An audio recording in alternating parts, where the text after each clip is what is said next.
Oui, alors, je joue le personnage d'Adriana, qui est donc le personnage principal de Cuisine Interne, une série produite par 13e rue.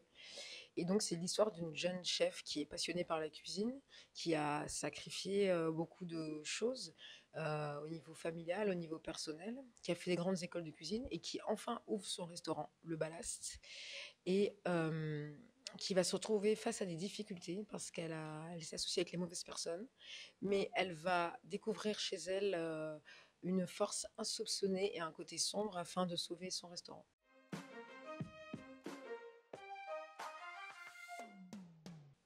Moi, ce qui m'a plu dans ce rôle, c'est que c'est le rôle d'une jeune femme noire qui est passionnée par son métier, qui fait un métier de prestige et qui s'en sort grâce à sa foi en elle et son amour du travail. Et il n'est pas forcément mentionné le continent africain ou la banlieue. Et pour moi, c'est une première. Ça fait 13 ans que je suis dans ce métier et c'est la première fois que je joue quelqu'un qui me ressemble un peu en fait. Donc c'est cool.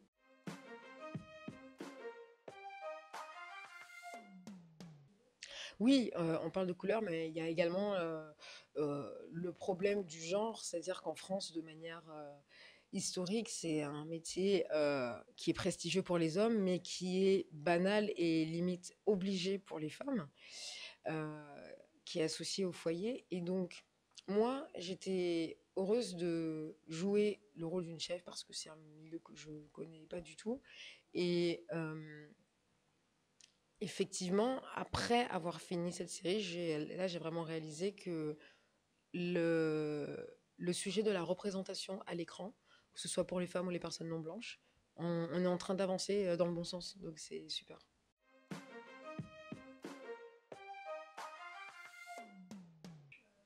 Oui, alors il est évident que, bon, comme pas mal d'autres rôles que j'ai pu interpréter, pardon, il faut qu'on y croit, donc on doit aller rencontrer des professionnels.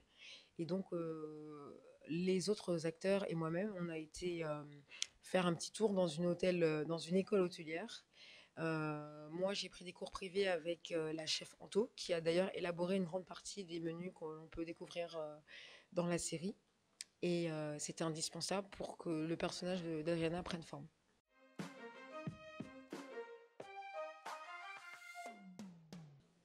Je suis peut-être pas fan, mais je suis fascinée parce que ce qui est une grande euh, ce qui représente la France, un de nos grands talents, un de notre art, de nos arts, pardon, c'est la cuisine, la haute gastronomie. Et donc de voir comment on peut être créatif avec des produits de tous les jours, des légumes oubliés, ce qu'on appelle les légumes oubliés, et aller dans l'excellence. Moi, je trouve ça fascinant. Donc, ouais.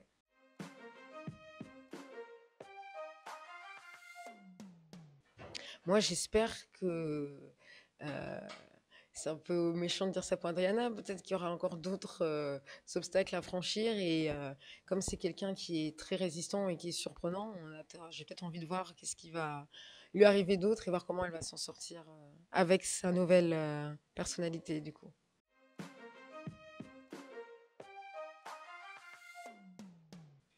Oui, alors j'ai eu le plaisir d'être le rôle principal du second film de Léonore Serrail, qui avait réalisé Jeune femme et qui avait eu la Caméra d'Or à Cannes il y a quelques années. Donc on est en compétition au Festival de Cannes et ce film sortira début 2023. Je vais jouer Sorcière de Mona Chollet, l'adaptation de l'œuvre de Mona Chollet à Tête de l'Atelier, avec Anna Mouglalis, Garance Marillier et Irène Jacob, au début octobre. Et j'ai le rôle principal du premier film réalisé par Deborah Lukumwena, qu'on a pu découvrir dans Divine, et également un rôle dans le prochain film de Julia Rambaldi. Voilà.